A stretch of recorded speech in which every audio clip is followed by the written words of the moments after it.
saudando aqueles que estão nos assistindo, fora vocês estão presenciais aqui, então sejam todos muito bem-vindos, como eu, espero que vocês também aproveitem, né, o evento, né, e as pessoas que estão com a gente. Ricardo, desde já, muito obrigado pela atenção, pela paciência, pela oportunidade de estarmos juntos aqui nessa noite.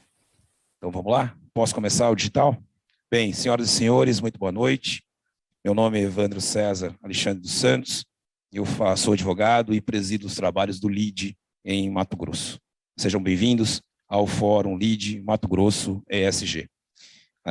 O tema escolhido é Oportunidades e Impactos na Economia do Centro-Oeste. Mais que uma sigla globalmente difundida, o ESG consiste em uma necessidade. Organizações focadas em perpetuidade, hoje mais do que nunca precisam atuar alicerçadas no conjunto de ações consideradas essenciais à prosperidade do negócio. Acho que o mercado mundial requer boas práticas ambientais, sociais e econômicas adequadamente coordenadas e devidamente comprovadas. Em meio a este cenário positivo e desafiador, está o Centro-Oeste brasileiro, Ricardo, e há décadas produz com fartura e qualidade, e alimentando as mais diversas nações. Mas a pergunta, Ricardo, desde já aqui fica, será que a reputação da região central do país faz jus à sua excelência produtiva? As boas práticas estão sendo adequadamente mensuradas e publicizadas? Na prática, o que o Centro-Oeste deve fazer para afirmar-se como referência em ESG? Só a provocação inicial para a gente começar em breve debater esses temas. Na dianteira da discussão dos temas relevantes à economia nacional e ao posicionamento do Brasil perante o mercado externo, o grupo de líderes empresariais, o LIDE Mato Grosso, a FAMATO, a Energisa e a GRIP, lhes dão boas-vindas a este fórum, cujo objetivo é difundir o ESG, de resultado, mostrando como as boas práticas podem e devem ser aferidas e, por meio de comprovados indicadores positivos, trazer novas oportunidades de negócio.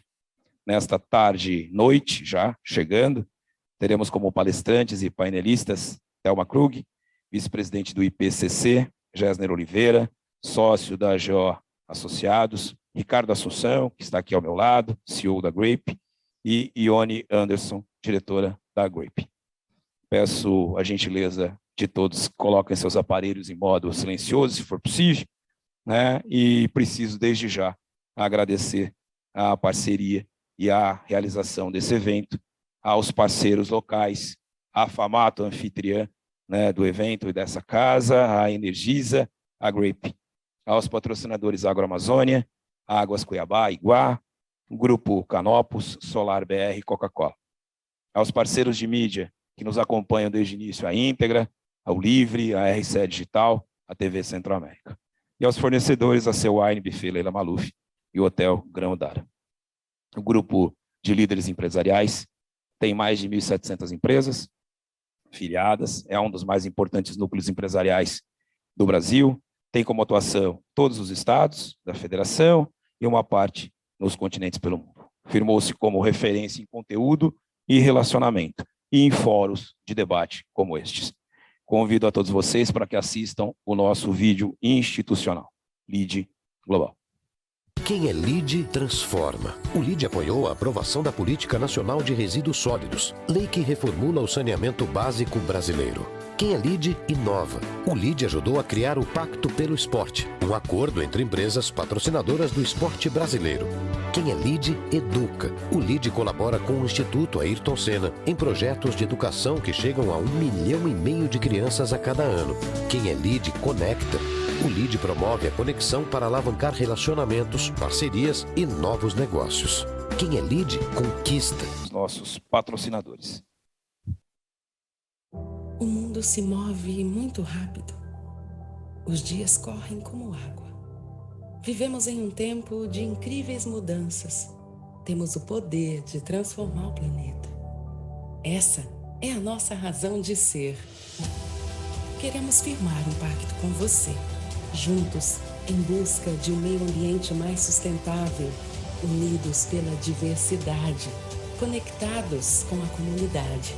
É assim, lado a lado com você, que a Iguá assume o compromisso de ser a melhor empresa de saneamento para o Brasil e referência mundial em sustentabilidade até 2030. Nós não vamos descansar um minuto. Sabemos que o nosso futuro é precioso e deve ser preservado. Na Iguá, a sustentabilidade é a base do nosso ser.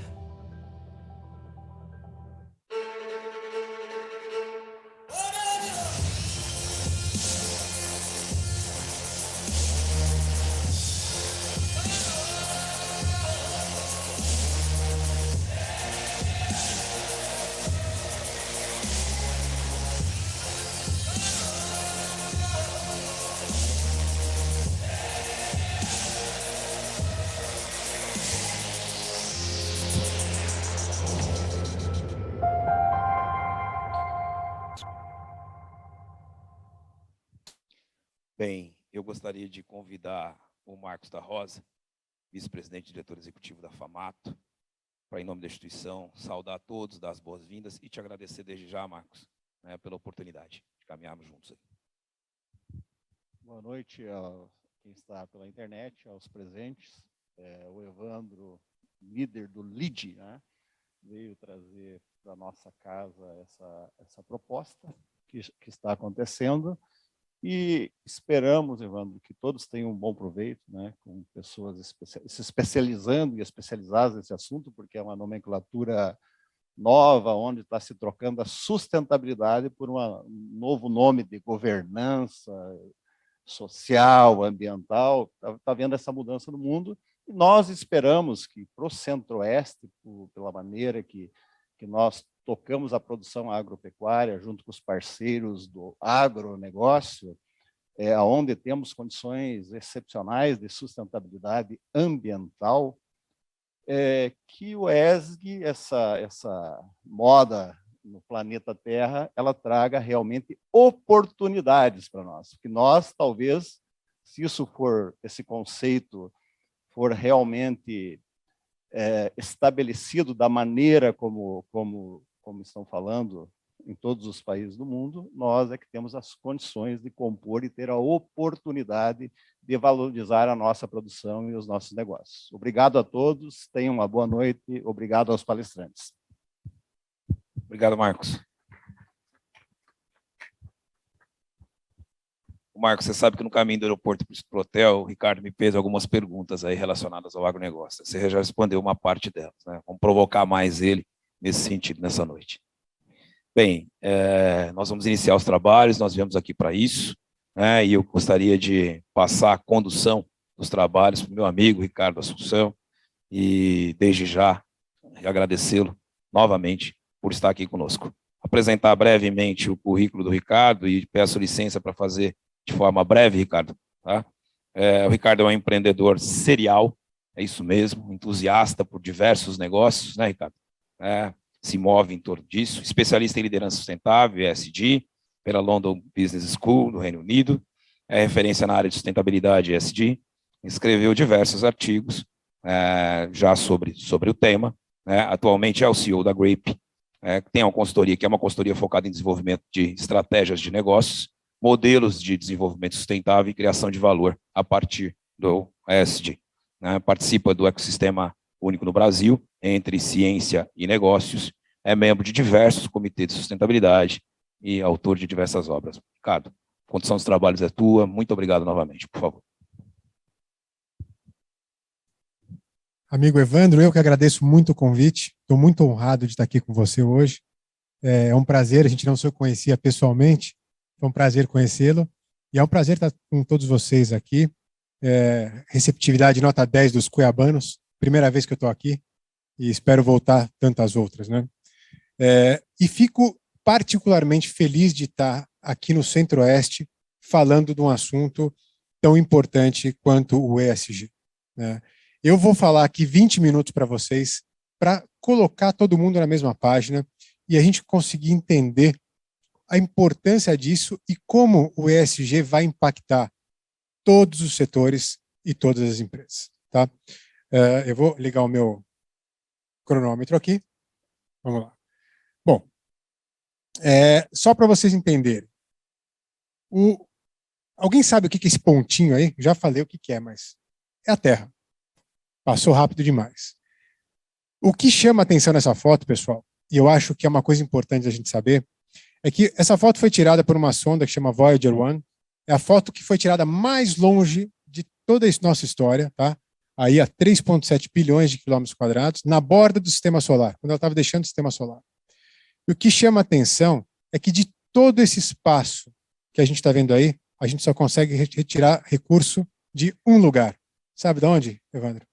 Da Terra. Tá? Nem do nosso vizinho da Lua, que está aqui pertinho, a gente não tira recurso natural. A gente não tira água, a gente não tira minério, madeira e muito menos produz alimento. Significa que a gente é inteiramente dependente da Terra. Tá? E isso pode ser um problema. Por quê?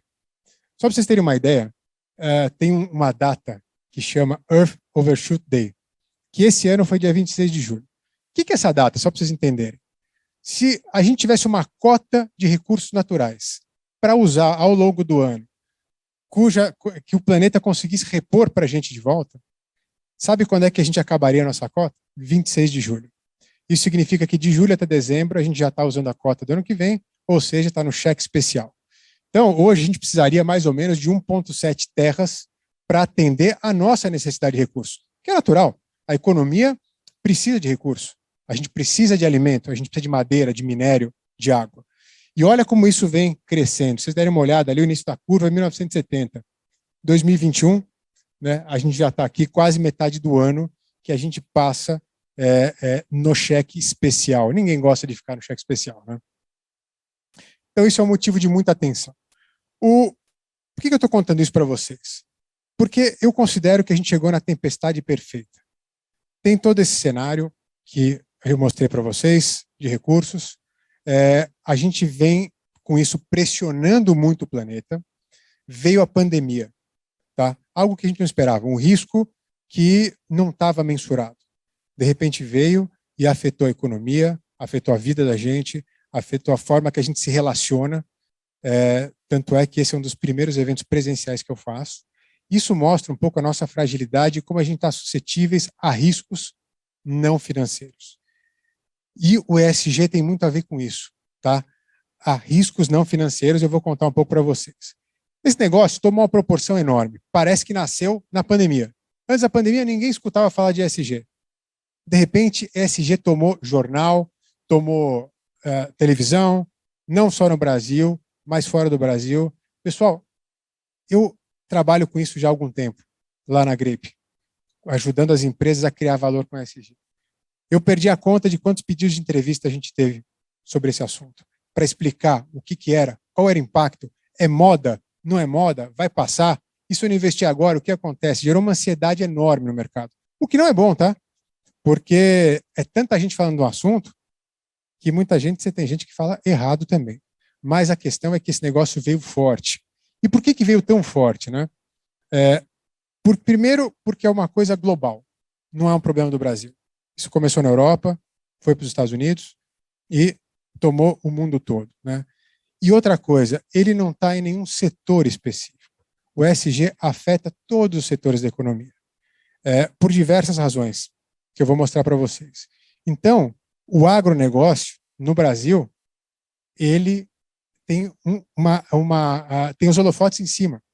Ele é mais importante do que muitos setores da economia. Diferente da Europa, diferente dos Estados Unidos, onde o problema de um tema que eu vou contar para vocês, que é o aquecimento global, pressiona muito mais é pressionado muito mais por conta da energia. No Brasil, o agro sofre muita pressão, né? Então, isso não tem setor, não tem país e é algo que é global. Eu separei algumas coisas para a gente ver aqui que o tema é esse. Todo mundo só fala em desenvolvimento sustentável, desenvolvimento sustentável. E até tem uma pergunta assim, pô, mas nasceu agora o ESG? Não. Sustentabilidade é um negócio muito, muito antigo, de décadas. Tivemos a Rio 92 aqui. Eu não era nem nascido, hein, Evandro? Sou novinho, né? Mas o que acontece? Sustentabilidade era uma coisa que ficava compartimentalizada dentro das empresas. Dentro da área de compliance, dentro da área de responsabilidade social. ou dentro da área de meio ambiente. Mas ninguém usava isso de forma estratégica. Era uma linha de custo para as empresas. Ninguém olhou e falou, opa, isso pode ser algo para eu criar valor adicional. Ou melhor, isso pode ser algo para eu evitar destruição de valor. E aí, a gente entra nisso que chama de desenvolvimento sustentável. Então, quer dizer, o assunto dentro, fora do Brasil, e por que isso tomou uma proporção junto com a pandemia, e por que eu falo que é a tempestade perfeita? Porque tem um camarada aqui, que chama Larry Fink. Esse cara, ele é o principal executivo do maior asset manager do mundo, que chama BlackRock. Acho que muitos de vocês já escutou falar. É acionista de diversas empresas aqui no Brasil, né? Tem um volume de ativos sobre a gerência dele brutal, de bilhões de dólares. E a partir de 2018 ele começou a dizer para o mercado o seguinte: risco climático é risco de investimento.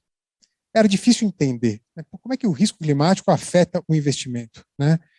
E com o tempo isso foi ficando mais claro, porque afeta a capacidade das empresas de criar valor. Por quê? Tá? Vou contar para vocês aqui como é que evoluiu as empresas e como é que elas ganharam dinheiro nos últimos 100 anos, vou contar em 30 segundos. Primeiro lá, Revolução Industrial, capitalismo, lucro. O camarada queria ganhar dinheiro, precisava ganhar dinheiro, né? Então ele tinha um negócio dele para ter dinheiro para fazer o que ele precisava. Aí veio a época dos asset managers, desculpa, dos venture capitals, né? Onde, para maximizar o lucro, a gente tinha que levar em conta risco. Quanto maior o risco, maior o lucro. Menor o risco, menor o lucro. A gente entra numa época agora que, para as empresas conseguirem. Deixa eu ver aqui. Para que as empresas consigam ter o seu lucro, não adianta só levar em conta o risco. Tem que levar em conta o impacto que elas causam. O mercado começa a medir as empresas pelo impacto que elas causam, tanto ambiental quanto social, por conta dessas pressões todas que elas enfrentam. Então, no fundo, o que é sustentabilidade? Ou melhor, o que é o ESG? É a forma que a gente mede a sustentabilidade de uma empresa. É como os mercados olham para uma empresa e entendem qual é a reputação dela, como é que ela se comporta nos riscos não financeiros, como é que essa empresa vai se comportar no próximo período. Vocês vão ver aqui, relatório financeiro mostra o quê? O que passou. Relatório de sustentabilidade mostra a capacidade da empresa para frente. E cada vez é mais importante. Então, não adianta mais a gente achar que o ESG é o que vai passar. Por um problema, dois problemas muito simples, tá? Vou contar aqui para vocês. Nós falamos muito do impacto, mas as pressões elas só tendem a crescer no próximo tempo. Vocês aprenderam, muitos de vocês aí devem ser da área financeira, tal. Antigamente, a tal da primazia do shareholder, que o objetivo era dar lucro para a empresa. A gente parte agora porque a gente chama de capitalismo de stakeholders. Quer dizer, a empresa ela vai ser medida pelo impacto que ela causa em todo o ecossistema que ela está, pela forma que ela trata, como é que é a experiência do cliente dela, como é que os fornecedores dela, como é que ela incentiva inovação nos fornecedores dela, como é que ela contrata os fornecedores, né? Como é que ela contrata os funcionários, porque as empresas começam a ter mais responsabilidade nos ecossistemas locais. Poxa, contratar de forma correta, com diversidade, com equilíbrio, não é só uma questão responsável. Empresas que têm uma mão de obra mais diversa, compostas por diferentes cabeças, são empresas muito mais inovadoras. Evandro, a inovação não vem só através da tecnologia, muito pelo contrário, vem através de pessoas. E está provado que as pessoas que têm um ambiente, com um ambiente mais diverso, com empresas que incentivam a testagem, são tolerantes à falha, são empresas que criam muito mais inovação. Isso é muito importante. E olha como a responsabilidade está na mão das empresas. Das 100 maiores economias do mundo. 100 maiores economias do mundo, tá? Eduardo, você tem ideia? Cadê o Eduardo que eu conheci hoje à tarde? Tá ali. Você tem ideia de quantas são empresas e de quantos são países? Vou mostrar para vocês aqui. Das 100 maiores economias, 69 são empresas e só 31 são países. Então, isso mostra como é brutal a responsabilidade das empresas. E o ESG, basicamente, tem duas pressões principais que vocês têm que observar. Primeiro, ela vai afetar a atração de capital. Tá? O mercado, como vocês viram aqui, o Larry Fink, ele começa a enxergar que empresas melhores posicionadas no ESG são empresas que oferecem menor risco. Por isso, são empresas que têm acesso a uma parte do mercado que outras não têm. Você já deve ter escutado falar, e a Igual eu sei que já pegou, outras não sei se pegaram, mas os Sustainable Bonds, os Green Bonds, ou Sustainable Linked Bonds. O que é isso? É um dinheiro do mercado reservado para empresas que têm metas agressivas de sustentabilidade social e ambiental. Então, começa a ser muito mais, menos uma questão de marketing, de posicionamento, tá? Que é o que a gente chama de greenwashing, são aquelas empresas que simplesmente querem falar, mas não fazem nada, e se torna muito mais uma questão de sobrevivência. Se, por um lado, afeta a atração de capital, por outro, mexe com a competitividade das empresas. Vou explicar melhor por quê. E, mais importante, isso não é um assunto das grandes empresas de capital aberto, é um assunto de todo mundo. E a gente fez uma pesquisa lá na Grape que mostra que, a partir de 2022, a tendência é que esta cobrança saia das grandes empresas nas grandes capitais e comecem a migrar para ecossistemas locais. Por quê? Porque os ecossistemas locais precisam muitas vezes de muito mais infraestrutura, de muito mais saneamento básico, de muito mais ferrovia, de muito mais estrada, de muito mais saúde. Então, o ESG é uma oportunidade única de atrair investimento para corrigir esses problemas estruturais que a gente carrega há décadas. E serão muito cobrados. Então, ao mesmo tempo que é uma oportunidade ou um desafio, né, é um momento que a gente tem de corrigir algo que a gente arrasta há muito tempo. E não é uma coisa que a gente fala, bom, eu aqui, Ricardo, sou sustentável, mas os meus fornecedores, como é que eles estão? O mercado começa a olhar não a empresa individualmente, quando digo mercado, mercado financeiro, tá? Mas a cadeia de valor toda. A coisa começa a tomar uma forma muito mais complexa. Nós somos uma pecinha dentro do todo. E se a gente não está conforme e não está muito bem posicionado nos nossos critérios ESG, a gente afeta a cadeia de valor inteira, né?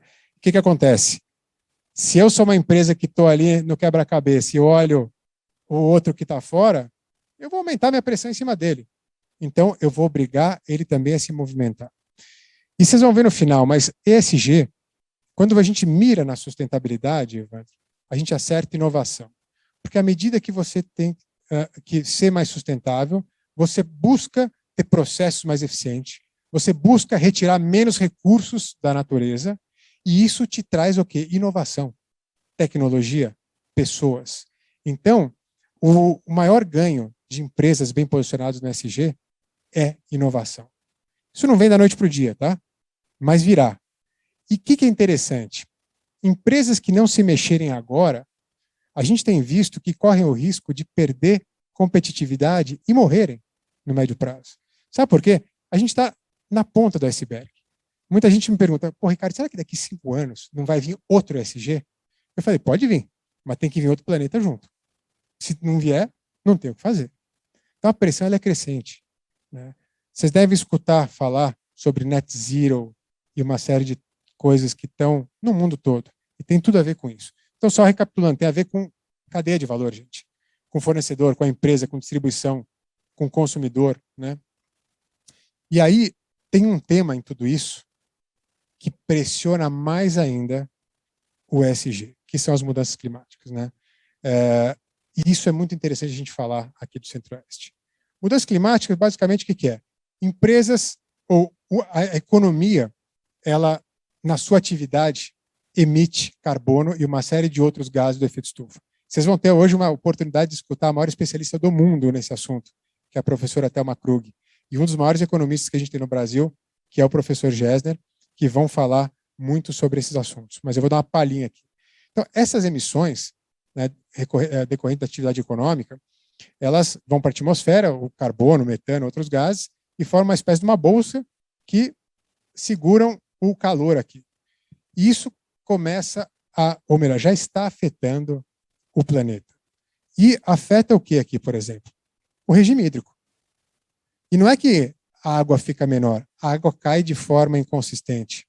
Então, eventos extremos como secas e enchentes começam a ocorrer com um espaçamento muito menor. E isso afeta não só a agricultura de uma forma no coração, mas afeta também, por exemplo, a nossa matriz hidrelétrica. Poxa, todo mundo fala, Brasil, privilegiado, não depende de combustível fóssil. 89% da nossa matriz, nossa produção de energia vem das hidrelétricas. Mas cada vez mais essa matriz começa a ficar instável e o custo aumentar. Por quê? Por conta dessa água que cai de forma irregular.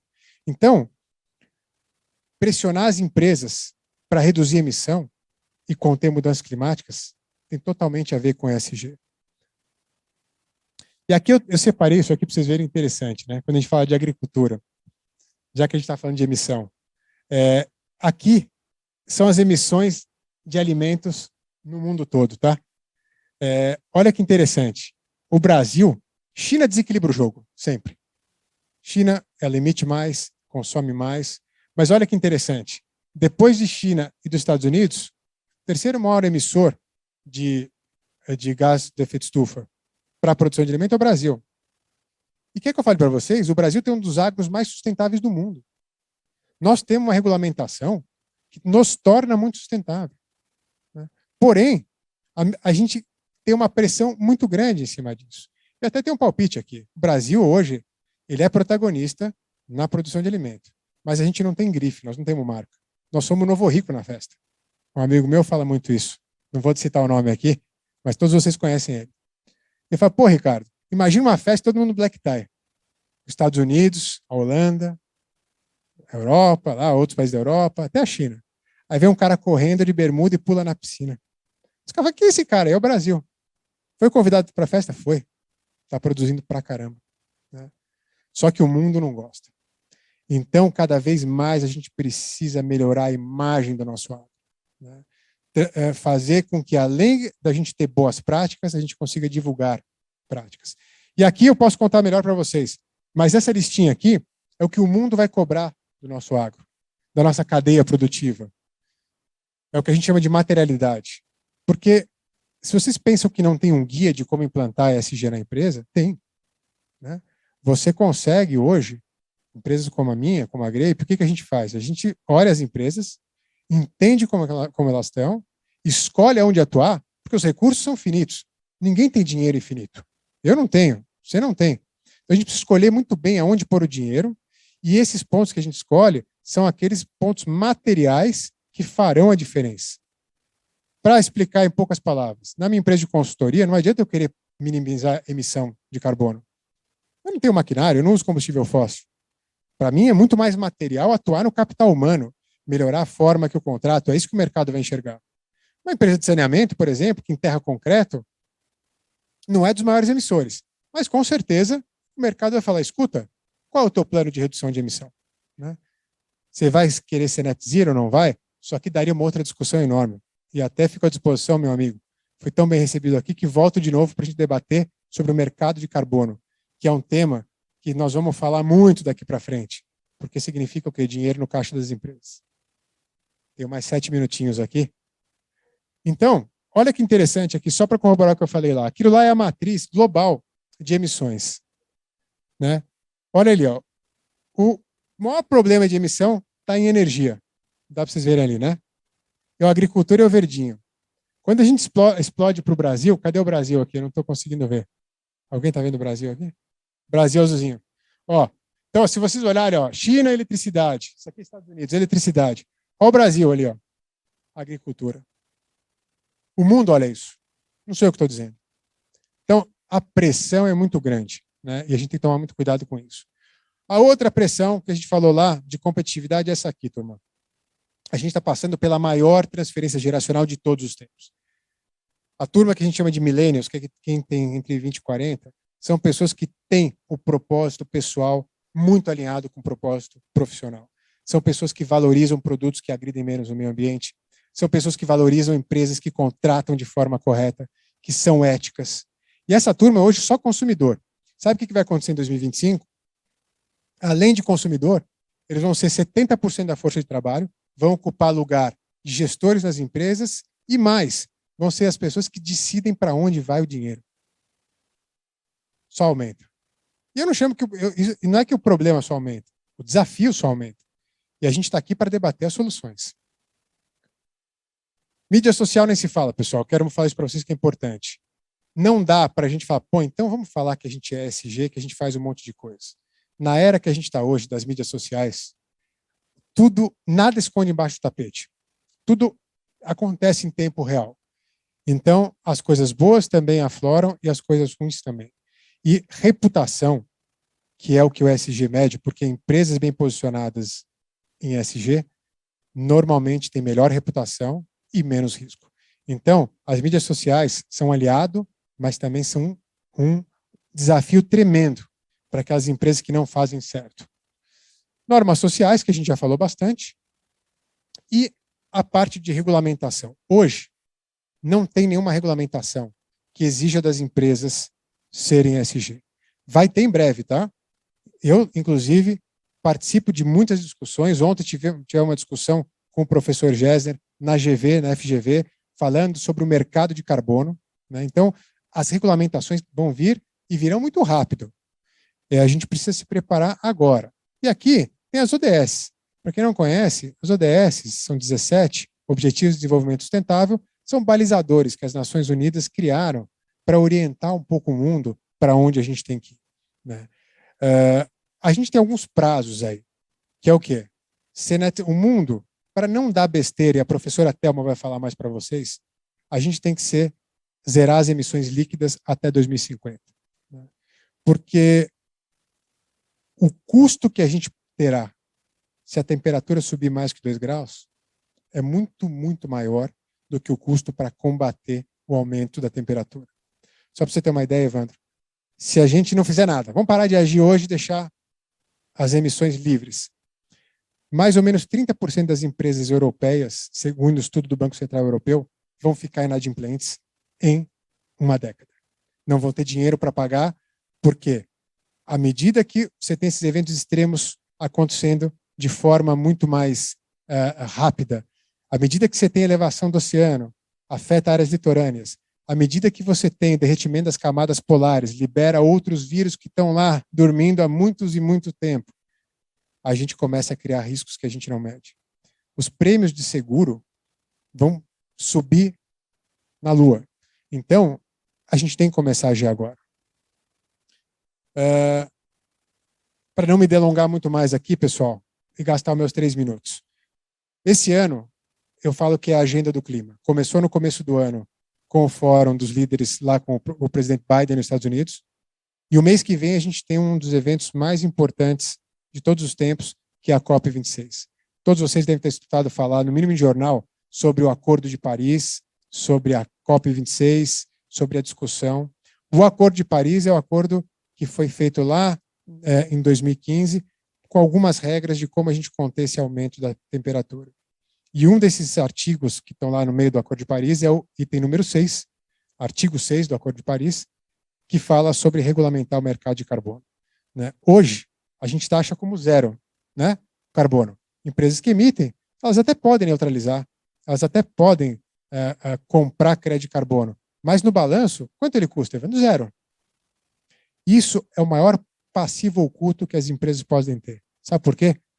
Um estudo que saiu anteontem, professor Robert Eccles de Harvard, soltaram um estudo por lá que falam que para precificar esse passivo oculto no balanço das empresas, você pode colocar $250 para 2028. Então você imagina, uma empresa distribuidora de combustível, mineradora, emite aí 70 milhões de quilos de carbono por ano, de toneladas por ano. Dá para ter uma ideia do custo disso. Muitas vezes vai superar o lucro. Tem que começar a agir agora. A gente não tem muita margem de manobra. Bom, para encerrar aqui, sustentabilidade dos negócios. Níveis elevados de ESG não significam melhor performance. Muita gente fala isso, invisto em ESG e resolvi os problemas. Não, não faz milagre. Mas baixos níveis de ESG têm uma correlação muito forte com perda de valor no médio prazo. Tá? Tem um estudo que foi feito por um dos conselheiros da GRAPE, que é o professor Ioannis de Londres, que eles acompanharam 180 empresas aí por mais de uma década, por 2 décadas. Empresas que financeiramente estavam equiparadas, as duas saudáveis, mas metade do grupo já tinha um portfólio de sustentabilidade forte, já investia em ações ESG. já focava em inovação. Ao longo do tempo, essas empresas com portfólio mais forte de sustentabilidade performaram, em média, 40% melhor.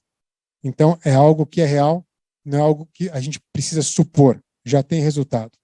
Eu sempre falo, liderança sustentável se refere à vantagem competitiva de uma empresa a partir da sustentabilidade. O líder de sustentabilidade provavelmente vai ser uma das posições mais valorizadas entre as empresas nos próximos 5 anos. Quando a gente fala ESG, não é uma área, pessoal. ESG é uma questão da empresa, é uma questão de comprometimento do conselho, dos diretores, é algo transversal, tem que estar em todas as áreas. A empresa só consegue criar valor se, de fato, ela integrar isso na sua estratégia. Porque aí ela vai conseguir atingir a inovação. E aí ela vai evitar a destruição de valor. E aí ela vai conseguir performar melhor. Vou deixar algumas coisas escondidas aqui depois. Eu espero que tenha algumas perguntas, para também não estourar muito mais meu tempo aqui. Vou mais 1 minuto. Só que é só o que eu falei para vocês. Enquanto o relatório de financeiro aponta para trás, o relatório de sustentabilidade mostra o para frente. Sustentabilidade. Decorem isso aqui, tirem foto. Isso aqui é quase um mantra, vocês acordarem de manhã e lembrar. Quando você integra a sustentabilidade, ou ESG, na sua estratégia, esse é o maior catalisador de inovação que pode ter para as empresas, tá? E isso vai gerar valor financeiro no médio prazo. Ninguém dorme não sustentável e acorda sustentável. Mas, com certeza, isso aqui vai ser um diferencial daqui para frente. Empresas que não fizerem isso correm o risco de perderem competitividade e fechar. A gente está vendo empresas de energia na Europa, empresas de combustível, mudando toda a sua matriz, Evandro, o que parece uma loucura, mas não é. Para sair de combustível fóssil, para migrar para fontes renováveis, e cada setor vai ter a sua pressão. O agro, o saneamento, a mineração, e para cada um a gente tem uma forma de equalizar. Para finalizar, vou finalizar nesse aqui, para sobrar a pergunta. Tem um problema que eu falo, o ESG, para acontecer, ele depende da colaboração do setor privado, prefeituras e governos, órgãos reguladores de licenciamento e poder judiciário. Sabe por quê? Porque senão a gente começa a ver projetos que são brilhantes do ponto de vista ESG, sendo barrados por órgãos de meio ambiente, muitas vezes por desconhecimento de causa. Isso vale muito para o agro, né? O agro precisa mostrar mais internamente o que ele é, como ele é sustentável, né? E criar uma marca forte para esse agro, que não é uma marca do Mato Grosso, de São Paulo, é uma marca para projetar para fora. Nós temos a Amazônia aqui. Muita gente acha que a gente produz na Amazônia. Ninguém ou pouca gente conhece o potencial do Brasil como um todo. A gente podia ser protagonista na questão ambiental, com serviços ambientais. A gente pode ter uma marca forte para brigar de igual para igual, para elevar nosso preço no mundo. Então, essa é uma tarefa para muita discussão aqui, mas alerto. O setor do agro, o agronegócio, sofrerá pressões grandes que não vão minimizar. A professora Thelma, acho que vai até assustar um pouco vocês aqui, mas a boa notícia, turma, é que tem solução.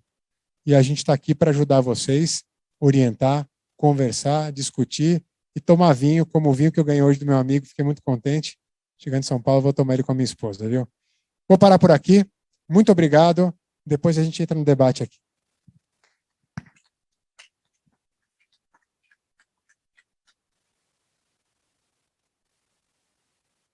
Bom, dando sequência aqui, então, nós vamos agora entrar com 3 craques aqui para conversar com a gente.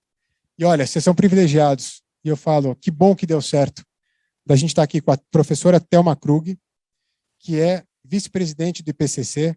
Com muita honra falo que ela é conselheira da GRAPE ESG, uma pessoa brilhante, né? Uma pessoa do bem, além de tudo. E ela tem doutorado em estatística espacial pela Universidade de Sheffield. Ela foi docente de várias disciplinas, como estatística, cálculo diferencial, na Faculdade de Engenharia de São José dos Campos. Ela exerceu também a função de chefe de estudos de graduação. Enfim, o currículo da Thelma é super, super extenso, Hoje ela é vice-presidente do IPCC, que é o órgão, ou painel de mudanças climáticas da ONU. Ela vai começar falando para a gente. Depois a gente vai poder escutar o professor Gésner de Oliveira, que é professor da GV, que é ex-presidente do CAD e da Sabesp. Na Sabesp tive a oportunidade de falar com ele, de conhecê-lo, fizemos grandes trabalhos juntos. É uma das pessoas mais brilhantes, um dos economistas mais brilhantes que a gente tem, e a GO, a empresa dele, Evandro, é uma das melhores empresas do Brasil para planejamento estratégico. E, por fim, a Ione, que é a minha sócia na Grape, é uma pessoa que veio do lado das ciências e ela consegue mostrar como a ciência impacta o lucro, que muitas vezes a gente não sabe explicar. Então, eu vou chamar aqui a Thelma, que deve estar aqui esperando a gente, para entrar com essa palestra dela, e eu já vi algumas vezes e vou ver de novo, porque eu sempre aprendo alguma coisa. Obrigada, Ricardo. É uma satisfação. Boa noite a todos, não é? É uma satisfação estar aqui com vocês hoje. E, enfim, na qualidade de vice-presidente do painel intergovernamental sobre mudança do clima, e falando muito rápido para aqueles que não conhecem, é um painel de 195 governos membros, o Brasil é governo. O IPCC ele tem o mandato de fazer uma avaliação do estado da arte da mudança do clima em todos os seus aspectos, e nisso o IPCC está organizado em 3 grupos, não é? Um grupo que foca na ciência física da mudança do clima, outro nos impactos, adaptação e vulnerabilidade, e, finalmente, um outro que trabalha no ambiente de soluções, né, de mitigação da mudança do clima. Todos somos voluntários, a cada ciclo de 6 anos, você tem a contribuição dos 3 grupos, totalizando umas 5.000 páginas, né, de ciência, que é avaliada nas publicações de todo mundo. Bom, a minha abordagem hoje é que em agosto acabou de sair o relatório do grupo 1 da ciência física da mudança do clima. E ele aborda vários aspectos, por exemplo, onde estamos hoje e para onde podemos potencialmente ir. Ou seja, quais são os futuros potenciais climas que a gente pode ter. Falando do presente, rapidamente, as atividades humanas. Não adianta o pessoal ser negativista nisso, porque já caiu por terra. Todos os argumentos de não existir a mudança do clima já caiu, é claro, não é só a temperatura, nós estamos falando de mudança em todas as componentes do sistema climático, atmosfera, oceano, biosfera terrestre, criosfera, olha o que está acontecendo no norte, que vocês vão entender melhor. Então não adianta mais negar isso. E negar também a influência humana agora caiu por terra. Não dizer que começou assim, o IPCC está com 32, 33 anos, não começou com esse conhecimento de dizer da natureza antrópica, mudança do clima. Não, mas hoje é sólido, é claro e é fato. Bom, então hoje nós estamos com as atividades humanas em 1,1 graus Celsius de aquecimento relativo ao tempo pré-industrial, que a gente toma como base, por conta de ter observações, 1850 a 1900, a média desse período. Então, nós já estamos 1,1 acima, né? Então, eu não vou... E com esse aquecimento, nós já estamos tendo grandes efeitos, grandes impactos nos sistemas naturais, no sistema humano, não se distribui uniformemente no globo também, mas já temos efeitos, já temos impactos, né, observados, não são projeções, eu vou chegar nas projeções. E isso já com esse aquecimento, né? Então, o IPCC ele também faz o seguinte, ele não faz a pesquisa, ele avalia e tem toda esta comunicação, claro, com as comunidades de modelagem, não é um único modelo, são centenas de modelos que convergem ou divergem, são todos aproveitados, né, para que você possa, então, fazer uma projeção. O IPCC, neste relatório, ele fez 5 cenários ilustrativos.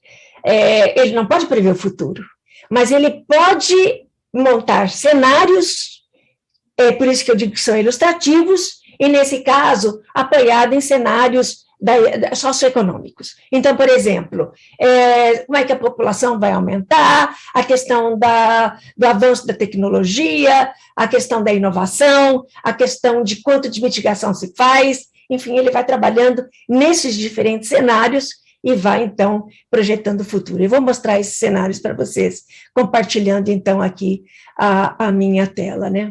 Quando eu falei que nós tivemos 5 cenários, esses foram os 5 cenários que saíram nesse novo relatório que foi publicado em agosto. Esses 2 de baixo para cima são cenários de muito baixas emissões, o cenário logo acima dele de baixas emissões, o amarelo, um cenário intermediário de emissões de gás de efeito estufa, o vermelho, altas emissões de gás de efeito estufa, e o muito altas emissões de gás de efeito estufa. Eu diria que poderíamos pegar nesses 2 últimos como se fossem aí business as usual. E se nós olharmos cada um desses cenários, e cenário é assim, um cenário ilustrativo, nenhum deles poderá ocorrer desta forma, mas poderemos chegar muito perto e saberemos os impactos que eles vão ter.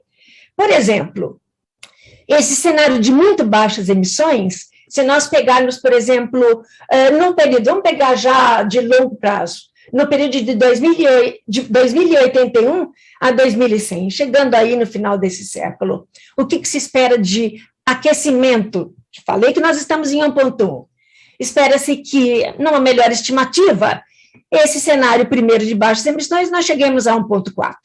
Né? Com grande contribuição, que é essa segunda barrinha que vocês veem aqui no azulzinho, de emissões de CO2. CO2 é em tudo, né? Menos agricultura não é tanto. A agricultura é mais metano, óxido nitroso, mas teria, se você embutir, não é, o ciclo de vida, e embutir os transportes, aqui você teria o CO2 também. Para o cenário de baixas emissões, chegaremos aí numa melhor estimativa de 1,9. No cenário intermediário, a 2,8.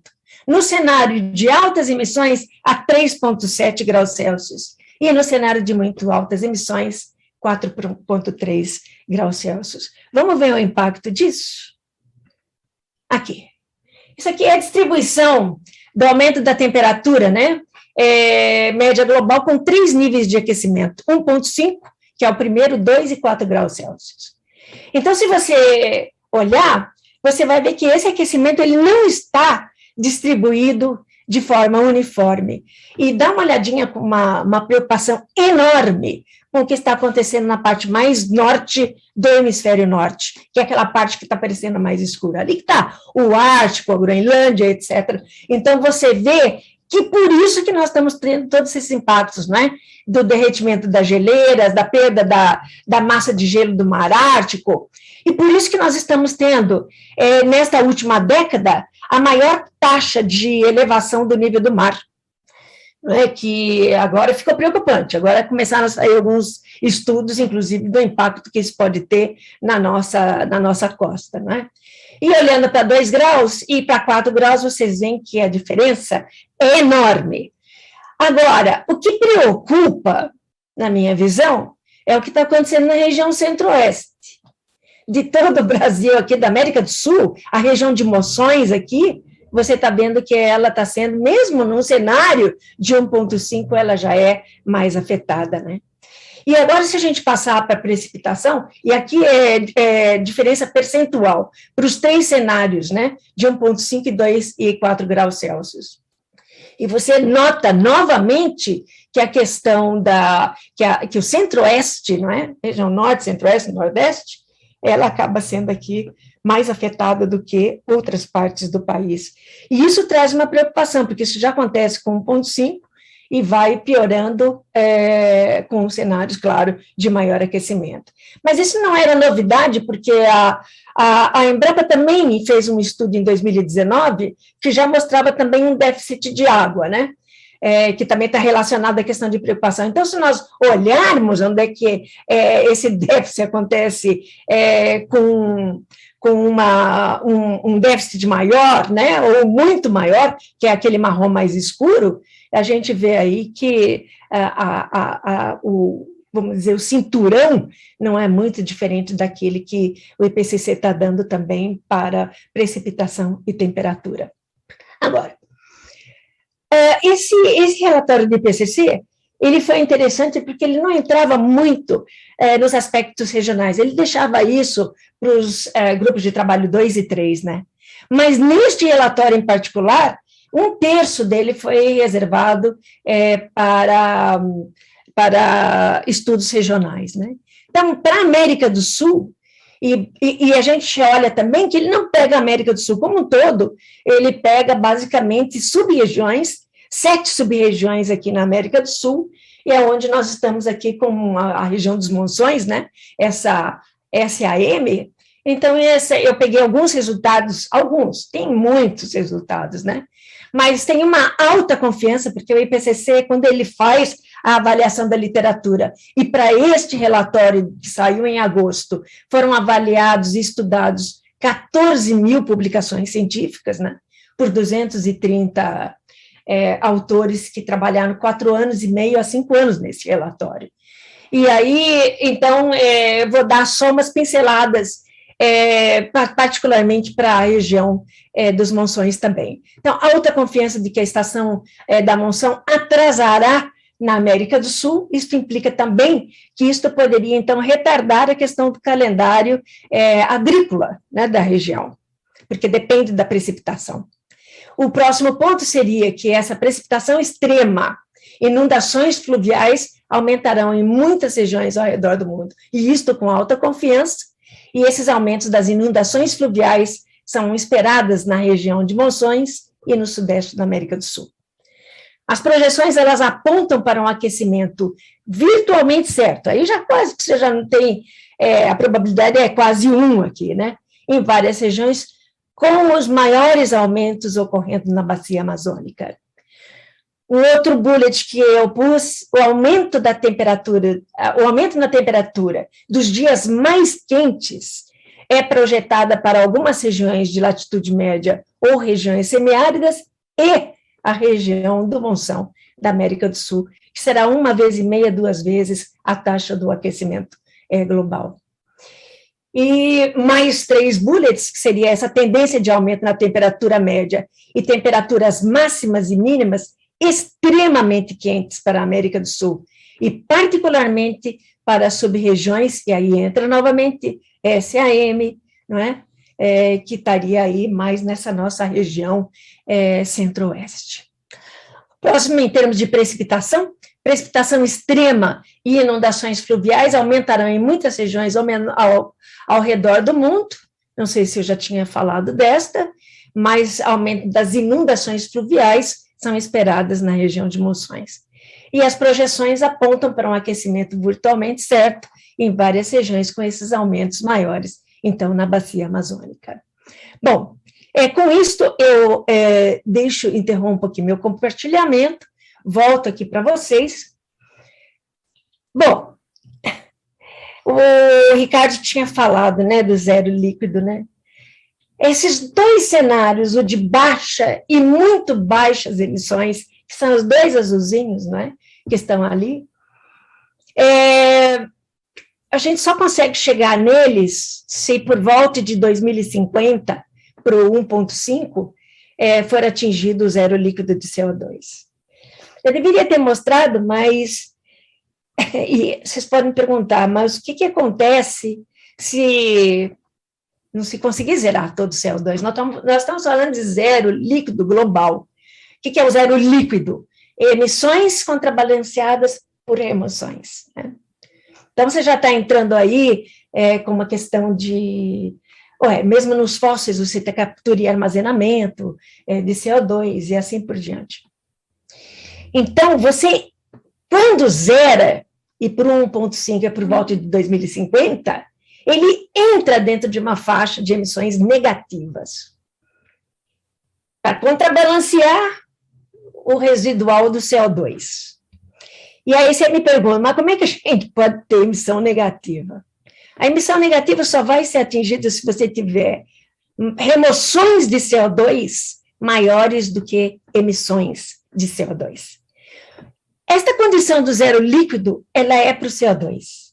E isso dá um certo conforto para a agricultura, porque ele não fala de zerar o CH4, o metano, mas ele fala de ambiciosíssimas reduções de emissões de CH4. Ambiciosíssimas. E aí, isto está acoplado também há uma questão de que o IPCC, apesar de não ser prescritivo, né, ele indica que a necessidade de se modificar também a questão de comportamento. E não é só a questão de você ter transformações sem precedentes para o 1.5 em todas as áreas da sociedade e transições de sistemas de energia, processos industriais, agricultura, mudança de uso da terra, florestas, outros usos, resíduos. Entra com a questão da questão de mudança de comportamento. Essa mudança de comportamento entra muito fortemente com a questão do carbono, que está aí por trás da carne, que está aí por trás do leite, e isso podendo impactar também parte do agrobusiness, né? Então, é interessante porque aí, como eu perguntei a vocês, e daí como é que a gente chega nas emissões negativas? Aí depende, se você tiver que compensar muito CO2 residual, você vai ter que fazer uso do que o pessoal costuma chamar de opções de carbon dioxide removal, que seria, então, a remoção do CO2 da atmosfera. E como é que você faz isso? Floresta, larga escala, planta, um monte de floresta, mas tem que deixar, não pode cortar. Aí, porque ela tem que continuar ali tendo seu papel de remover. Bioenergia, só com captura e armazenamento do CO2. Né? A questão de fertilização de oceanos, captura no ar do CO2, que ainda são tecnologias, algumas delas ainda caras, né? Falar de fazer alguma coisa no mar é tenebroso para todo mundo, né? Mas, de qualquer forma, então, essas são as questões das emissões negativas que terão que ser feitas tanto mais quanto maiores foram as emissões residuais, e tanto mais quanto mais uma trajetória de emissão até o final desse século superar 1.5, e aí a gente vai ter que puxar ela para baixo, só com essas tecnologias, né? Então, bom, eu acho que eu deixei algumas pinceladas, né?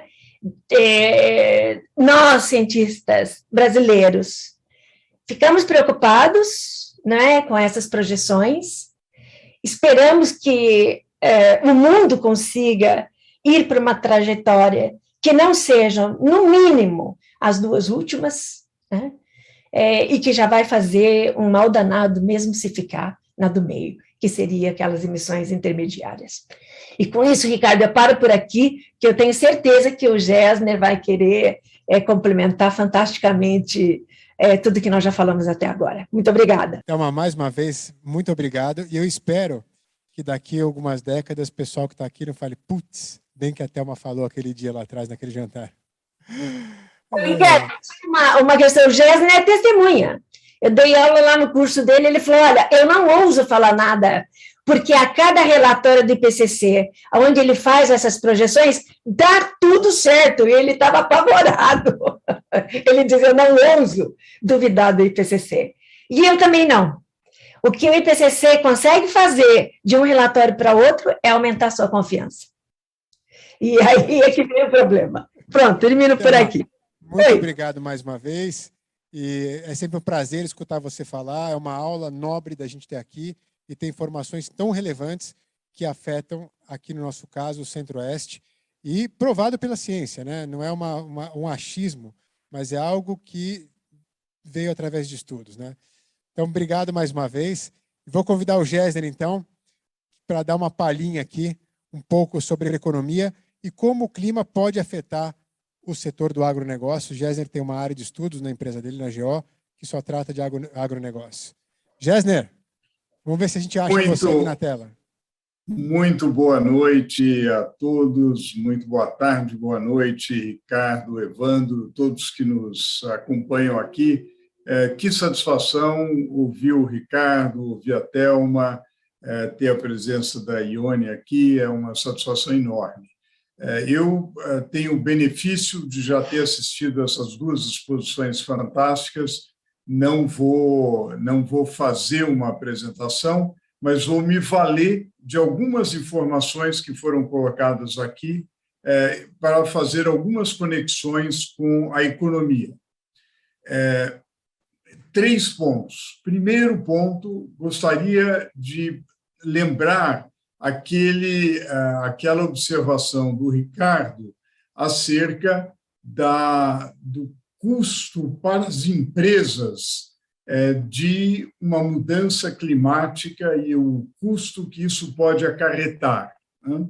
Aí lembraria os cenários que a Thelma nos trouxe, e eu reitero aquilo que ela falou há pouco: eu não aposto meu dinheiro contra o IPCC, acho que a gente deve olhar esses cenários com muito cuidado, e percebo, Thelma, percebo, Ricardo, que estamos em boa companhia, pelo menos de quem acompanha o mercado financeiro e o mercado de risco, porque vocês provavelmente viram, e eu gostaria de compartilhar aqui, de alguns dados que a Swiss Re, uma das maiores instituições seguradoras do mundo, fez a respeito das mudanças climáticas. Então, se nós tomarmos um dos cenários que a Thelma mostrou, que era um aumento de 2 graus Celsius de temperatura, que não é o pior, nem de longe é o pior cenário, é apenas um deles,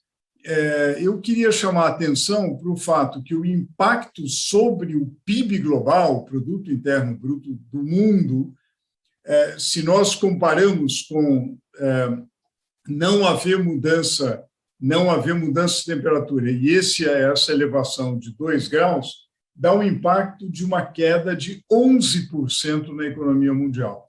Só lembrar para vocês que no ano de 2020, o que eu considero a maior recessão global que nós já tivemos, mesmo comparando com a Grande Depressão, mesmo comparando com a recessão a chamada Grande Recessão de 2007, 2008, mesmo comparando com o ano de 2020, que foi uma queda de 3,5%, 11% de queda, uma queda muito forte. E ela pode ser desagregada pelas regiões. Na América do Sul, acarretaria uma queda de 10,8%. Se nós partirmos para cenários piores do ponto de vista de aumento de temperatura, por exemplo, um aumento de temperatura da ordem de 3,2 graus, para a América do Sul, nós teríamos uma queda de 17% do PIB. Quer dizer, isso dá uma ideia do estrago na economia que uma mudança climática e uma mudança do sistema do clima do planeta pode acarretar sobre a atividade econômica. Então, isso é o meu primeiro ponto, ligando os cenários da Thelma e aquela advertência do Ricardo sobre o impacto econômico. Meu segundo ponto diz respeito à situação que nós estamos vivendo e perspectivas e cenários para a economia brasileira. Nós passamos, assim como o mundo passou por uma profunda crise em 2020, nós enfrentamos uma queda do produto de 4,1% do PIB, porém, o setor de agronegócio, em contraste com demais segmentos, certamente em contraste com a indústria, em contraste com o comércio e, particularmente, com o setor de serviços, que sofreram muito com a crise, o setor de agronegócio teve uma grande resiliência e, na verdade, tem sido para a economia brasileira um setor fundamental, porque ele tem garantido aumento de produção, de exportações, de emprego, de inovação, e tem, sobretudo, algo que nem sempre as pessoas se lembram, sobretudo, garantido um saldo comercial estrutural para a economia brasileira. Em contraste com crises da economia brasileira desde os tempos coloniais, nós não temos um problema no setor externo. Em contraste com vários países emergentes, aqui, nosso vizinho, a Argentina, outros países como a Turquia, nós não temos uma instabilidade do setor externo em função desse saldo comercial estrutural dado pela competitividade do setor de agronegócio. Então, isso é uma peça fundamental da economia brasileira. O Ricardo chamava também atenção para o fato de que eu gostei da imagem do Ricardo, é o sujeito